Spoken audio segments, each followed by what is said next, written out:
Hey, how's it going guys? My name is Aylwood and today we're going to mix things up a bit for a change. Instead of reviewing an actual game, we're going to be looking specifically at an award-winning fan-made mod instead, in this case Brutal Doom 64, a recreation of the Nintendo 64 classic Doom 64, and to answer the ultimate question as always, is it worth your time? Also bear in mind guys, as this is specifically a mod review, I won't be covering the additional add-ons you can get for the mod and won't be going into too much detail on the base game, but I will try to cover as much as possible for those unfamiliar with the old school Doom series.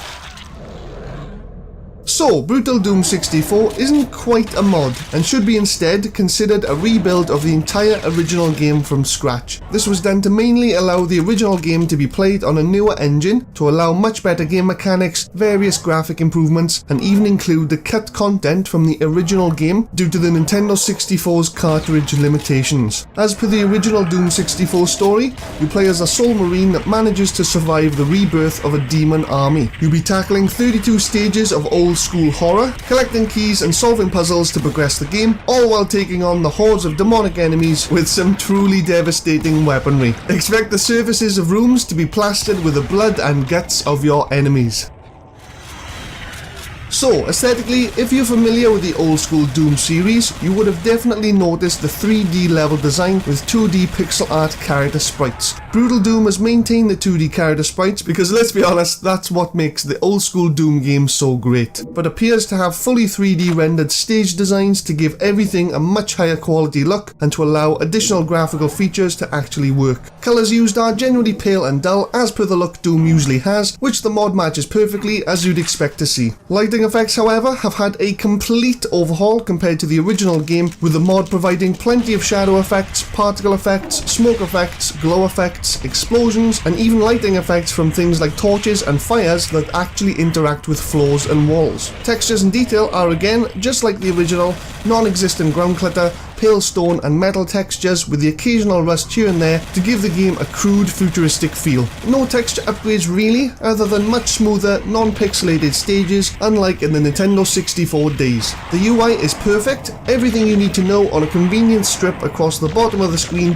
with no hindrance on your focus area whatsoever. You can however change the UI in your settings and by downloading additional add-ons to the mod to give you different views and on-screen information, but I personally kept it at default. Level layouts are again, as per the original, not too large labyrinthic stages with the occasional backtracking as you find keys and press switches. They did however make a few gameplay improvements to specific stages here and there, but nothing specific enough to mention from an individual perspective. Character and enemy designs are pretty much exactly the same, still just as scary 2D animations with all their powerful keyframes that we all know and love. They did however add a few extra corpse sprites to enemies depending on how you kill them, an insane amount of blood and guts when enemies explode from damage taken, and even environmental effects like wall blood stains, inert piles on the floor, and even insides dripping from walls and ceilings. You can even customize the amount of gore you prefer to see as well. Impressive stuff, I have to say. Your character has also had many improvements to his animations, with plenty of new additions to match the new game mechanics added to the game for how your weapons and melee attacks interact with the demonic hordes, all of which look simply amazing and add plenty more immersion to an already immersive game.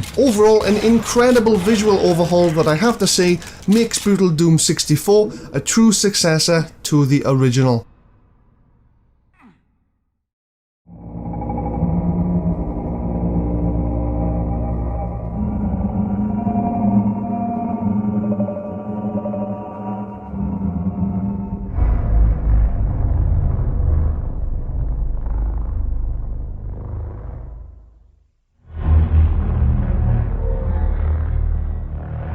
The OSTs in Brutal Doom 64 have been completely untouched from the original. This means old school FX sounds used to create very ominous, unusual sounds that create a brilliant, tense, scary atmosphere that in my opinion are some of the best tracks in the entire Doom series. They are pretty much glorified background soundtracks with no real main melody to speak of, but due to their simple and creepy design pull off the horror vibe very well. The mod does however include extra background sounds like distant groans, ambient sounds, and in some stages the very loud screams of your fellow Marines, which can be very unsettling. Everything else sound related has definitely been improved by the mod. Weapon fire sounds are very loud and extremely high quality.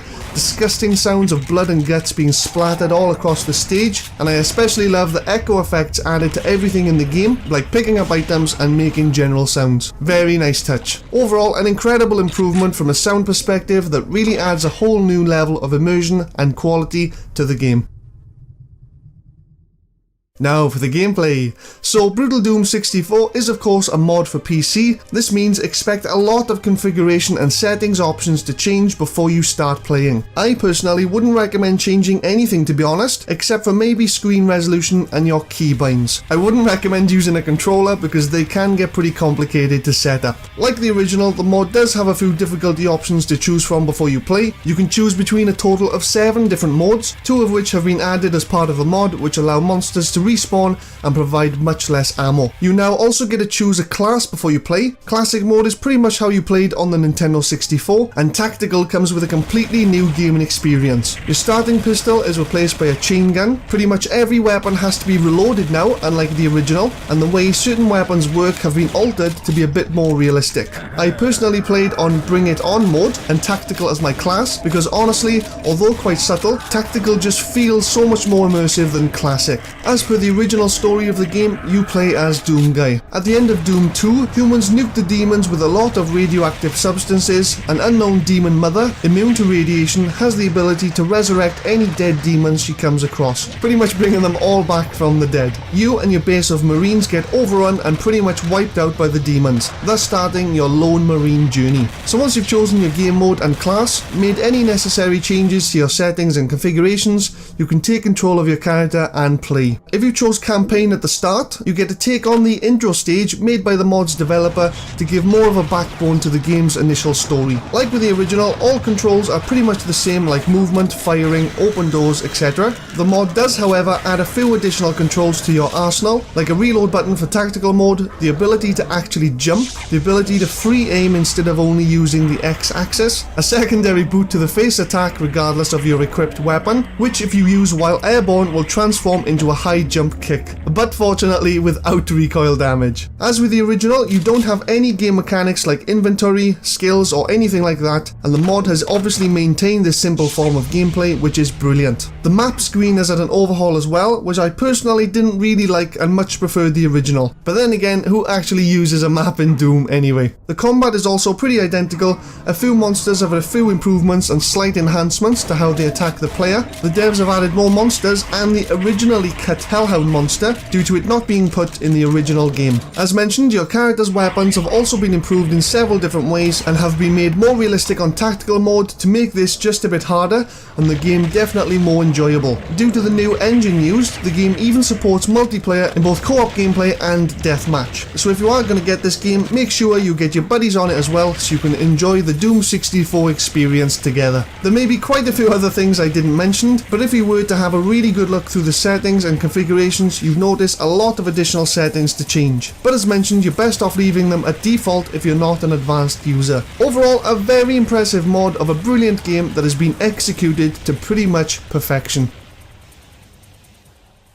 So for the ultimate question, is it worth your time? It's an incredibly impressive modern attempt at a classic that captures the original simplicity perfectly, yet adds just enough content to be considered a more than successful mod. I'm going to give this game a 4.5 star or 88 out of 100. I feel the word mod doesn't quite justify the level of quality this game provides. If anything, I would consider it a straight up remake or a remaster. I like the pretty in-depth configuration settings like changing your character's colours or how particles are displayed. I love the amazing visual overhaul with the addition of a lot of disturbing imagery, the incredible sound quality improvements that really keep you on the edge of your seat, and the small subtle changes to the gameplay that provide an even more immersive, enjoyable and entertaining gaming experience than the original. Throw additional game modes and co-op with friends into the mix and you've got a pretty timeless game with a very high replayability that truly deserves every drop of recognition it can get.